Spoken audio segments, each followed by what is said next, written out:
আমার নামে 18টা মামলা, আমাকে তো ফোন করে বিএনপি দলের পক্ষ থেকে যে এত টাকা দেন, আপনাকে এটার থেকে রেহাই দিব, এটার থেকে রেহাই দিব। একটা মামলায় 200 জন আসামি, ঠিক আছে, আমি প্রমাণ সাক্ষী সাবুত সবকিছু মিলিয়ে 5 জনকে পেলাম দোষী, বাকি 195 জন বেকসুর খালাস হয়ে যাবেন, তাই না? তো এটা তো আমরা করেছি, আজকে তো তার জন্য আমরা ভুক্তভোগী। যখন মামলা হয়ে গেছে আমাদের সময়ে 50,000 60,000 মামলা, এক একটা মামলায় 200 300 জন করে আসামি, তখন আমার দলের নিযুক্ত যারা পিপি ছিলেন, মানে পাবলিক প্রসিকিউটর যাকে বলা হয় বিভিন্ন জেলায়, তারা তো জামিন বাণিজ্য মামলা বাণিজ্য করেছেন, এখানে তো কোনো মিথ্যা নাই, এটা অস্বীকার করার কোনো সুযোগ নেই, আমাকে এটা স্বীকার করেই আসতে হবে। এবং এই এই মামলা বাণিজ্য, এই জামিন বাণিজ্যের কারণে কিন্তু আজকে বাংলাদেশ আওয়ামী লীগের কোটি কোটি মানুষের অত্যাচার ভোগান্তির কারণ।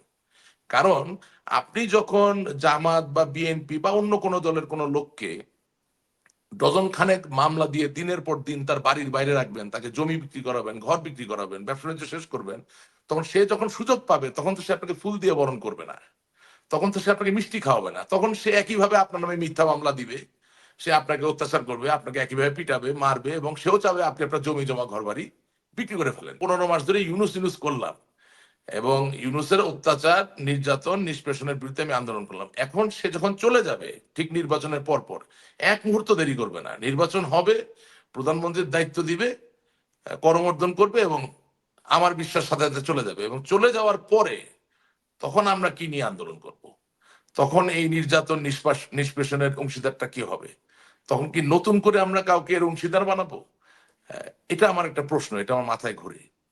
মামলাটা মিথ্যা, কোনো সন্দেহ নাই, কিন্তু মামলা যিনি রুজু করছেন তিনি তো মিথ্যা না, তিনি একজন জীবন্ত ব্যক্তি। না মামলার না সব মামলা যে মিথ্যা এটা আপনি বলেন কিভাবে? না, মামলা মিথ্যা কেন? মামলা মিথ্যা হবে না? আমার নামে 18টা মার্ডার কেস, আমি কোথায় মার্ডার করলাম ভাই? মিথ্যেই তো।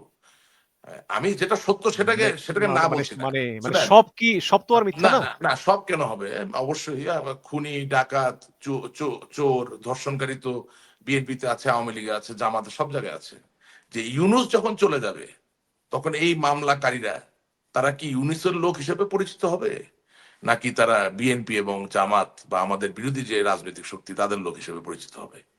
অর্থাৎ 15 মাস ধরে আমরা যে ইউনুস ইউনুস ইউনুস ইউনুস করলাম, তাহলে কি কোনো না কোনো ভাবে যারা আমাদের নামে এই মামলাগুলো দিল, যে এই মামলাগুলোর কারণে আমরা পলাতক বা নির্যাতিত বা জেলে, তারা কি এক ধরনের দায় মুক্তি পেয়ে গেল কিনা?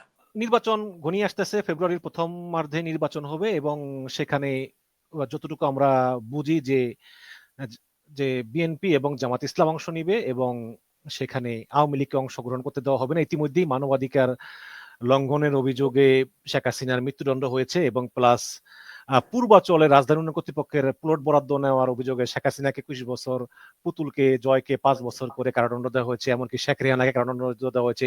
টিউলিপ সিদ্দিকি নাকি তার খালাকে চাপ দিয়েছিলেন শেখ রেহানাকে প্লট দেওয়ার জন্য, সেখানে তাকেও কারাদণ্ড দেওয়া হয়েছে। তো সব মিলিয়ে আসলে আপনি কি মনে করেন যে ইউনুসের পর আসলে কি হতে যাচ্ছে? নির্বাচন কি আসলে আদৌ হবে কিনা, বা সেখানে আওয়ামী লীগের পরিকল্পনা কি, বা কি হতে পারে আপনি যদি একটু বলতেন আমাদেরকে। ডক্টর ইউনূস থাকতে থাকতেই তো নির্বাচন হয়ে যাবে, এটা পরিষ্কার। এটা পরিবর্তন বা আটকানোর কোনো সুযোগ আর নাই। বর্তমান সরকার এবং আওয়ামী লীগ ছাড়া অন্য সকল দলই মোটামুটি নির্বাচনী একটা ট্রেন বলেন বা নির্বাচনী একটা আবহে নিজেদেরকে প্রবেশ করিয়েছে, সুতরাং এর থেকে বেরিয়ে আসার সুযোগ নাই। আমি আমার চোখে যেটা দেখছি যে ডক্টর ইউনূস নির্বাচনটা করে দেওয়ার পরে উনি আসলে, যেটা আমি বুঝতে পারছি ওনার বডি ল্যাঙ্গুয়েজ বা কথাবার্তায়, উনি খুব মনে প্রাণে চাচ্ছেন যে কোনো ভাবে নির্বাচনটা হয়ে গেলে তিনি বলতে পারবেন যে বাংলাদেশের প্রতি তার ঐতিহাসিক যে দায় ছিল সেই দায়ের একটা বৃহৎ অংশ তিনি পালন করেছেন, সেই জায়গাটায় তিনি যেতে চান। আর দ্বিতীয় যেই ব্যাপারটা তিনি একটা ঘটনা ঘটাচ্ছেন, যেটা আমাদের অনেকেরই রাজনীতির চোখের বাইরে চলে গেছে, সেটা হচ্ছে যে বাংলাদেশ একটি অনন্য স্বাধীন দেশ। 1954 সালে আমাদের স্বাধীনতার ইতিহাসটা একটু ব্যতিক্রম অন্যান্য দেশের তুলনায়। আমাদের স্বাধীনতা যুদ্ধ, বঙ্গবন্ধুর নেতৃত্ব, জাতীয় চার নেতার নেতৃত্ব, এবং অগণিত শত শত হাজার হাজার লক্ষ লক্ষ মুক্তিযোদ্ধার যে আত্মাহুতি এবং মা বোনদের সম্ভ্রম দেওয়ার যে ঘটনা, এটা আসলে পৃথিবীর সব জায়গায় তো পাওয়া যায় না, বিরল। সেই জায়গা থেকে একটা খুবই ডেমোক্রেটিক্যালি ক্রিয়েটেড কান্ট্রি, বাংলাদেশের স্বাধীনতার ইতিহাসে সবচেয়ে বড় ম্যান্ডেটটা ছিল একটা 1970 সালের নির্বাচনের যে রেজাল্ট, হ্যাঁ, এই ডেমোক্রেসির উপর ভিত্তি করে যে দেশটা স্বাধীন হয়েছে বঙ্গবন্ধুর নেতৃত্বে, এটা বিজয়ের মাস বলতে হয়। সেই দেশের 54 বছর ধরে বাংলাদেশের শ্রমজীবী, আপনি নিজেও জানেন, আপনি আপনি নিজেও একজন সম্মানিত প্রবাসী, যুক্তরাজ্যে থাকেন, প্রায় 2 কোটির কাছাকাছি মানুষ তাদের জীবন জীবিকার কারণে বাংলাদেশের বাইরে থাকেন, কিন্তু বাংলাদেশকে ভালোবাসা বন্ধ করেননি। তারা বাংলাদেশকে ভালোবাসেন, বাংলাদেশের সম্পর্ক আছে, এবং প্রতি বছর আল্লাহ তাআলা রহমত দানকারী, তারা তাদের রক্তকে ঘামে পরিণত করে তাদের এই শ্রমের মাধ্যমে বিলিয়ন বিলিয়ন ডলার, $40 বিলিয়ন বেশি তারা বাংলাদেশের জন্য পাঠায়। সো এই যে একটা বিশাল বড় চালিকা শক্তি বাংলাদেশের জন্য, তারা এই নির্বাচনে পোস্টাল ব্যালট বলুন বা বাংলাদেশের বাইরে অবস্থিত বাংলাদেশের বিভিন্ন দূতাবাসে গিয়ে ভোট প্রয়োগ করার মধ্যে দিয়ে একটি নতুন অভিজ্ঞতার প্রাপ্তির দিকে এগিয়ে যাচ্ছে। সেই জায়গাতেও ডক্টর ইউনূসের চোখ আছে যে তিনি ওই ইতিহাসের পুরোধা ব্যক্তিত্ব হতে হতে চান। অর্থাৎ আগামী দিনে যতবারই গণতান্ত্রিক নির্বাচনে আলাপ হবে, কোনো না কোনো ভাবে মানুষকে বলতে হবে যে ডক্টর ইউনূসই বাংলাদেশের প্রথম পোস্টাল ব্যালট বা বাংলাদেশের বাইরে থেকেও যে ভোট দেওয়া যায় এই ব্যবস্থাটির প্রণয়ন করেছিলেন। আমি ভেতরের খবর কিছুটা জানি, তিনি ইতিমধ্যেই ইউরোপিয়ান ইউনিয়ন সহ মার্কিন যুক্তরাষ্ট্র থেকে শুরু করে যুক্তরাজ্য থেকে শুরু করে এশিয়ার বিভিন্ন গুরুত্বপূর্ণ দেশে আহ প্রথিতযশা যারা নির্বাচনী পর্যবেক্ষক আছেন তাদের সাথে যোগাযোগ করেছেন, যাতে এই যে পোস্টাল ব্যালট বলুন বা দূতাবাসে গিয়ে ভোট দেওয়ার যে সুবিধাটি বলুন, এটাকে যাতে পর্যবেক্ষণ করে আহ এটাকে যাতে একটা রিকগনিশন দেওয়া যায়, মানে একটা স্বীকৃতির জায়গায় নেওয়া যায়, সেই চেষ্টাটা কিন্তু সরকারের পক্ষ থেকে চলছে। অর্থাৎ ডক্টর ইউনূস যেভাবে হোক নির্বাচন করবেন, এবং এই নির্বাচনের ব্যতিক্রম দিক হবে যে বিদেশি প্রবাসী ভাই বোনরা এবার ভোট দেওয়ার সুযোগ পাবেন। কতজন ভোট দেবেন আমি বলতে পারি না। স্বাভাবিকভাবে আওয়ামী লীগ যদি নির্বাচনে না যায়, তাহলে আওয়ামী লীগের একটা ব্যাপক অংশ সেই ভোট নাও দিতে পারে। আবার ভোট যে আপনি দিচ্ছেন বা দিচ্ছেন না এটা তার কেউ দেখতে পাচ্ছে না, সুতরাং এমন হতে পারে যে আপনি আওয়ামী লীগ করলেও কৌতূহল বশত 1-2টা ভোট দিয়েও দিতে পারেন, সেটাও হতে পারে, আমি জানি না, just to get the experience. হ্যাঁ, আহ কিন্তু মূল ব্যাপার হচ্ছে যে এই ভোটিংটা হয়ে যাবে, কিন্তু সমস্যা হয়ে যাচ্ছে অন্য জায়গায়। সেটা হচ্ছে গত 15 মাস ধরে আমরা আমাদের দলের পক্ষ থেকে ইউনূসকে সুচিহ্নিত ভাবে দোষারোপ করে এসেছি, ধরেন আমাদের লক্ষ কোটি নেতা কর্মীর মামলা মোকদ্দমা হামলা, এই ব্যাপারগুলোতে। কিন্তু একেবারেই একজন রাজনৈতিক কর্মী হওয়ার পাশাপাশি আমি পরিসংখ্যানে বিশ্বাস করি এবং আমি তথ্যে বিশ্বাস করি, আমি আম, সত্য বচনে বিশ্বাস করি। সুতরাং সেই জায়গা থেকে যখন ফিল্ডে আমরা খোঁজ নেই, যে একেবারে ওয়ার্ড পর্যায় থেকে শুরু করে কেন্দ্রীয় পর্যায় পর্যন্ত যত মামলা রুজু হয়েছে গত 15 মাসে, এই মামলার শতকরা 96% মামলা বাদী হচ্ছে বাংলাদেশ জাতীয়তাবাদী দলের যারা, তারা আপনার 3% মামলার বাদী হচ্ছে জামাত ইসলামী, এবং বাকি 1% হচ্ছে রাষ্ট্রবাদী হিসাবে।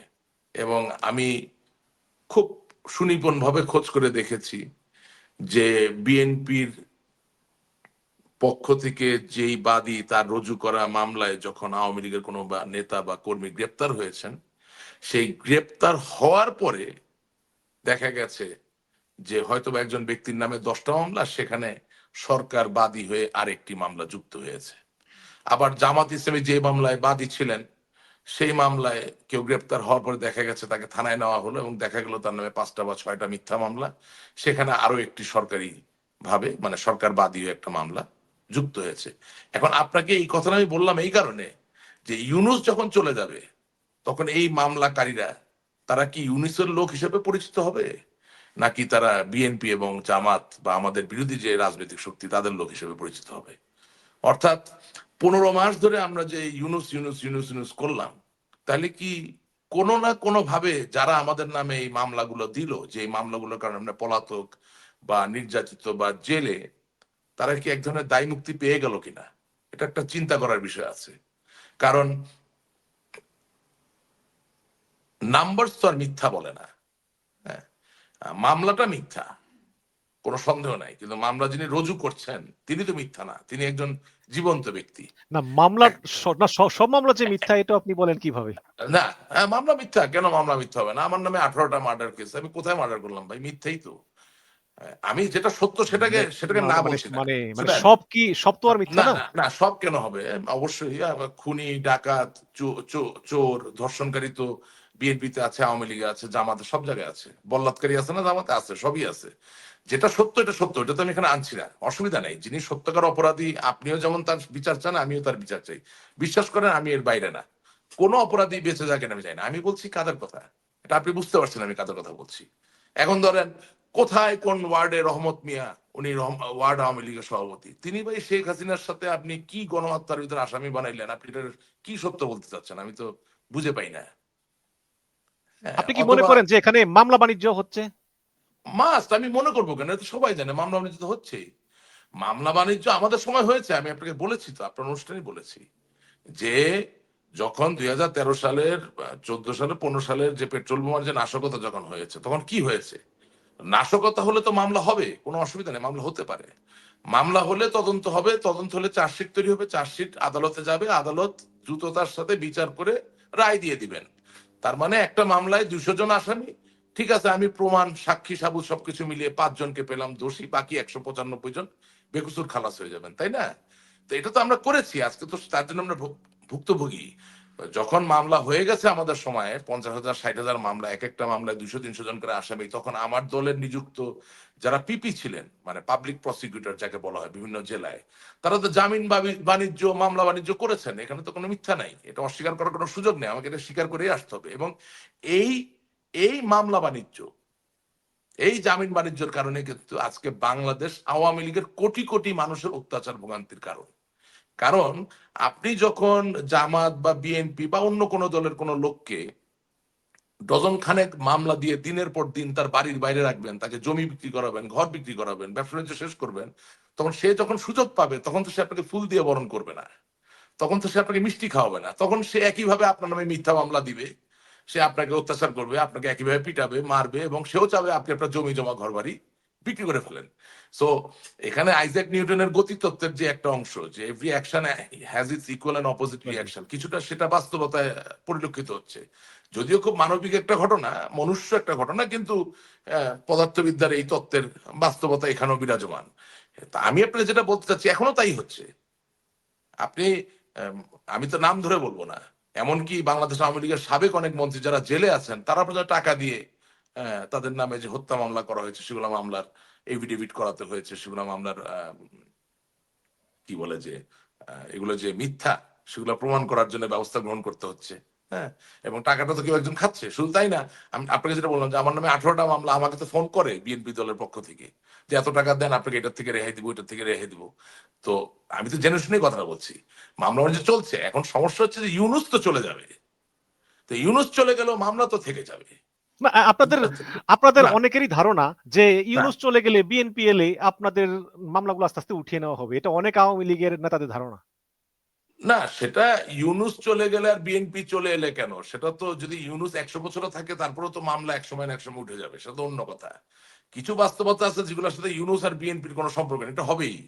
কারণ মামলা তো আপনি করেছেন উঠানোর জন্য, মামলা করেছেন, মিথ্যা মামলা করেছেন, মিথ্যা মামলা দিয়ে যতটুকু ইনকাম করা যায় করে নেবেন, তারপর এক সময় গিয়ে মামলা উঠবে। ইহাই বাস্তবতা। সব মামলা উঠবে না, বেশিরভাগ মামলা উঠবে। এখন আমার আমার আমার ডাইলেমার জায়গাটা হচ্ছে যে আমি, কারণ 15 মাস না, যেহেতু আমরা এই নির্যাতন নিষ্পেষণের বিরুদ্ধে যারা আছেন তাদের বিরুদ্ধে কোনো আওয়াজ বা কথা বলিনি, বা সম্মিলিত আমাদের কোনো অবস্থান ছিল না। একটা হচ্ছে প্রতিবাদের অবস্থান, আরেকটা হচ্ছে অন্যায় যাতে না করা হয় সেই আহ্বান, কোনোটাই আমরা যেহেতু করি নেই।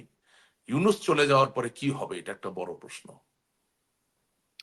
আমার তো মনে হয় যে ইউনূস চলে যাওয়ার পরে আ আওয়ামী লীগ আবার বিএনপির সমালোচনা শুরু করবে। যাই হোক, আ নির্বাচন নিয়ে না আপনাদের কি না, ভাবনা? করবে তো নিশ্চয়ই, কেন করবে না? এটা তো বাংলাদেশ এখন সেই জায়গায় চলে গেছে, আওয়ামী লীগ বনাম বিএনপি, বিএনপি বনাম আওয়ামী লীগ। এবং এই হতে গিয়ে যেটা হচ্ছে যে আমাদের চোখে আসলে যারা সত্যিকার অর্থে বাংলাদেশের স্বাধীনতা সার্বভৌমত্বে বিশ্বাস করতেন না, তারাই সুযোগ তৈরি করে নিচ্ছেন।